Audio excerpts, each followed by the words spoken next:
అదేవిధంగా అధ్యక్ష ముఖ్యంగా రైతు రుణమాఫీకి సంబంధించింది అధ్యక్ష 2014లో మొత్తం 4 విడతల లోపల బీఆర్ఎస్ ప్రభుత్వం రుణమాఫీ చేసింది అధ్యక్ష. 14-15 ఒకసారి, 15-16 ఒకసారి, 16-17 ఒకసారి, 17-18 ఒకసారి, 18-19 అధ్యక్ష. మొత్తం కలిస్తే 4 ఏళ్లలో మొదటి విడత ప్రభుత్వం వచ్చినప్పుడు 16,143 కోట్లు ఖర్చు పెడితే మళ్ళీ 18లో అధికారంలోకి వచ్చిన తర్వాత అధ్యక్ష 18లో ₹1 ఇవ్వలేదు అధ్యక్ష, 19లో ₹1 ఇవ్వలేదు అధ్యక్ష, 20-21 లోపల అప్పుడు 408 కోట్లు ఖర్చు పెట్టిన అధ్యక్ష. అదేవిధంగా 21-22లో 1,339 కోట్లు ఖర్చు పెట్టిన అధ్యక్ష. అదేవిధంగా 23-24 లోపల 10,000 కోట్ల రూపాయలు ఖర్చు పెట్టి మొత్తం 11,909 ఖర్చు పెట్టిన అధ్యక్ష. అదే మన ప్రభుత్వం అధ్యక్ష. హరీష్ రావు గారు ప్లీజ్, మీకు 10 minutes అన్నాను.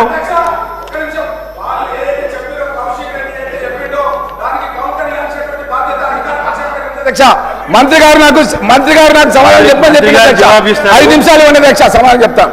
రామ్మోహన్ రెడ్డి గారు మంత్రి గారు జవాబు ఇస్తారు. మీరు లేదా చెప్పిన అధ్యక్ష, నాకు 5 నిమిషాలు అవకాశం ఏంటి అధ్యక్ష, నేను చెప్తాను.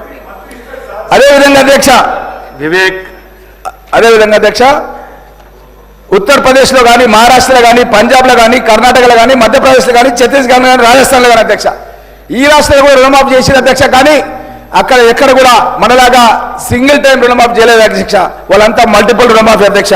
అదేవిధంగా అధ్యక్ష ఇప్పుడు ముఖ్యంగా గజ్వేల్ నియోజకవర్గంలో అధ్యక్ష గతం లోపల వాళ్ళు రుణమాఫీ 18లో చేసినప్పుడు అధ్యక్ష 25,790 మంది రైతులకు 143 కోట్ల రూపాయల రుణమాఫీ చేసింది అధ్యక్ష. మాజీ ముఖ్యమంత్రి చంద్రశేఖరరావు గారి నియోజకవర్గంలో 143 కోట్ల రూపాయలు రుణమాఫీ చేస్తే అధ్యక్ష గౌరవ ముఖ్యమంత్రి రేవంత్ రెడ్డి గారు ఇక్కడ ముఖ్యమంత్రి అయిన తర్వాత తుమ్మల నాగేశ్వర గారి నాయకత్వంలో అధ్యక్ష 240 కోట్ల 57 లక్షలు ఇచ్చిన అధ్యక్ష. అంటే గతంలో కంటే మనం పెద్ద ఎత్తున ఎక్కువ డబ్బులు మనం రిలీజ్ చేసినాం అధ్యక్ష. ఇది రుణమాఫీ పథకం కింద చేసినాం అధ్యక్ష. అదేవిధంగా సిద్దిపేట నియోజకవర్గానికి అధ్యక్ష గతం లోపల వాళ్ళు 18 లోపల 1,697 రైతులకి వాళ్ళు గతం లోపల 96 కోట్ల రూపాయల రుణమాఫీ వాళ్ళ ప్రభుత్వంలో చేసే అధ్యక్ష. మన ప్రభుత్వంలో 180 కోట్ల రూపాయలు సిద్దిపేట నియోజకవర్గానికి ఇచ్చిన అధ్యక్ష. సిరిసిల్ల నియోజకవర్గానికి అధ్యక్ష గతంలో 101 కోట్ల రూపాయలు ఇస్తే 177 కోట్ల రూపాయలు. ప్లీజ్ హరీష్ రావు గారు ప్లీజ్. స్పీకర్ సార్ మీకు 5 minutes ఇచ్చాను, దయచేసి 5 minutes కన్సర్న్.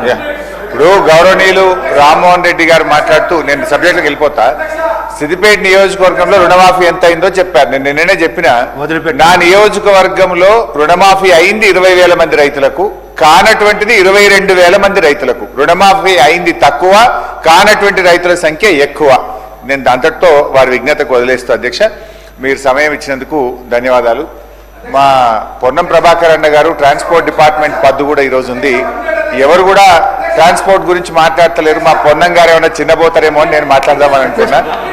అయితే అధ్యక్ష ముఖ్యంగా హరీష్ రావు గారు ఒక్క నిమిషం కంక్లూడ్ చేస్తారు, క్లోజ్ చేయండి. మరి మీరు ఇంకా మేము మా ప్రభుత్వంలో హరీష్ రావు గారు మళ్ళీ కౌంటర్, మేము కాంగ్రెస్ ప్రభుత్వంలో మీ నియోజకవర్గానికి ఎన్ని డబ్బులు ఇచ్చినాం, మీరు మీ ప్రభుత్వంలో మీ నియోజకవర్గానికి ఎన్ని డబ్బులు ఇచ్చారనే చెప్పండి. రైతులు అన్నది వాళ్ళ ఖాతాలలో అకౌంట్స్ మిస్టేక్ ఉండొచ్చు, డాటా నాట్ ఫౌండ్ ఉండొచ్చు, ఆధార్ మిస్ మ్యాచ్ ఉండొచ్చు, టెక్నికల్ మిస్టేక్స్. మీ ప్రభుత్వంలో కూడా రుణమాఫీ కానీ వేల అకౌంట్స్ ఉన్నాయి మీ నియోజకవర్గంలో, మీ ప్రభుత్వంలో కూడా. కాబట్టి అది విషయం కాదు. సబ్జెక్ట్ ఏంటంటే మీ నియోజకవర్గానికి ఎన్ని కోట్ల రూపాయలు కాంగ్రెస్ గవర్నమెంట్ లో వచ్చినాయి,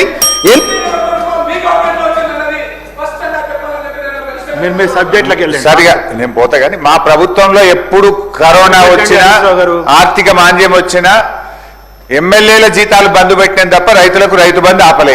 కానీ మీరు వచ్చిన తర్వాత మన వానాకాలం రైతు బంధు ఎగ్గొట్టిండ్రు, యాసంగి రైతు బంధు సగమే వేసిండ్రు. సబ్జెక్టులు పోతే చాలా ఉంది కానీ నేను సరే దాంట్లోకి బోదలుచుకోలేదు. నాకు స్పీకర్ గారు ఆర్టీసీ మీద మాట్లాడమని టైం ఇచ్చారు. అధ్యక్ష ధన్యవాదాలు. గౌరవనీయులు పొన్నం ప్రభాకర్ గారు చాలా ఎనర్జెటిక్ మినిస్టర్. ఎందుకంటే వారి గురించి ఎవరు ఏం మాట్లాడతలేరు. ఒక మా కురంనేని గారు కొంత మాట్లాడినట్టున్నారు.